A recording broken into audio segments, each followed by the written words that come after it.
علشان مستواك في الإنجليزي يتنقل نقلة جامدة، لازم تبدأ تزود عدد الكلمات اللي انت تعرفها.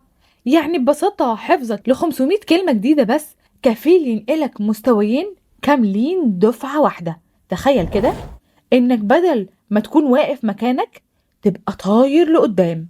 شوف يا صديقي، العلماء لقوا إن كل مستوى في اللغة بيعتمد على عدد معين من الكلمات. يعني الطالب اللي مستواه ضعيف غالبا بيبقى عارف حوالي 300 كلمة بس، ولو مستواه متوسط هيكون عارف في حدود 800 كلمة. وهكذا كل ما عدد الكلمات اللي بتعرفها يزيد كل ما مستواك يزيد معاه. ليه الكلمات أهم من الجرامر في تطور المستوى؟ الكلمات هي الأساس اللي بيبني عليه كل حاجة في اللغة. يعني إزاي هتقرأ قطعة زي دي من غير ما تكون فاهم الكلمات اللي قدامك؟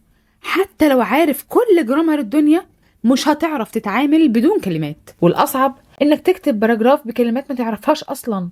فبالتالي الكلمات هي المفتاح اللي هيفتح لك أبواب القراءة والكتابة والحل والتقفيل. طب نعمل إيه؟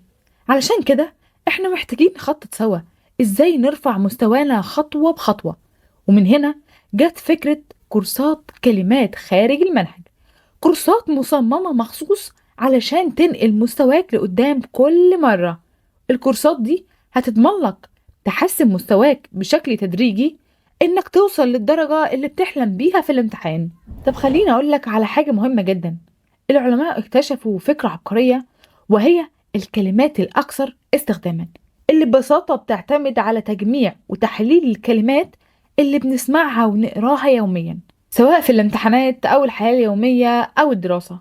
رتبوا الكلمات حسب شيوعها، وحددوا لكل مرحلة دراسية عدد معين من الكلمات لازم يتعلمها الطالب. ابتدائي بين 300 ل 800 كلمة، إعدادي بين 1500 كلمة ل 2500 كلمة، ثانوية بين 3000 كلمة ل 5000 كلمة.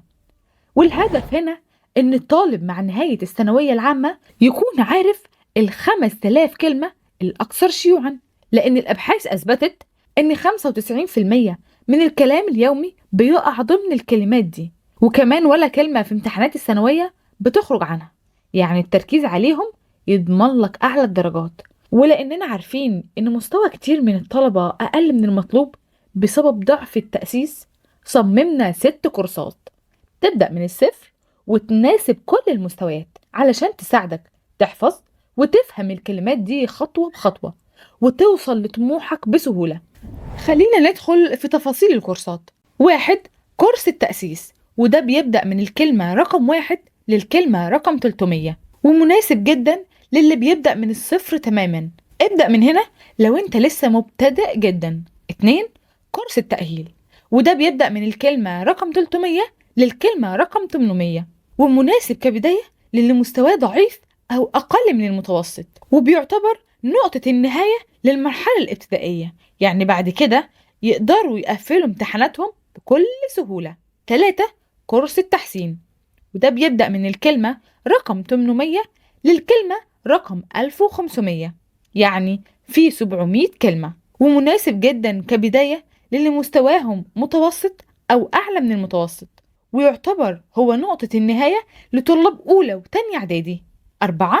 كورس التفوق، بيبدأ من الكلمة رقم 1500 للكلمة رقم 2500، وده فيه حوالي 1000 كلمة، ومناسب جدا للي مستواهم جيد، وبيعتبر هو نقطة النهاية لطلاب تالتة إعدادي. 5. وهو كورس الاحتراف، وده بيبدأ من الكلمة رقم 2500 للكلمة 3750، يعني فيه حوالي 1250 كلمة، ومناسب جدا كبداية للي مستواهم ممتاز. 6. كورس الإتقان، ده بيبدأ من الكلمة رقم 3750 للكلمة 5500 تقريبا، يعني فيه حوالي 1750 كلمة. بتكون واثق من نفسك 100% إنك هتجيب أعلى درجة ممكنة في تالتة ثانوي، وتكون فعلا المرحلة النهائية للتحول لأول جمهورية حقيقي. امشي معانا خطوة بخطوة، هتلاقي نفسك اتطورت بشكل ملحوظ في وقت قصير جدا، ومستواك هيكون في المكان اللي نفسك فيه. يلا بينا نبدأ.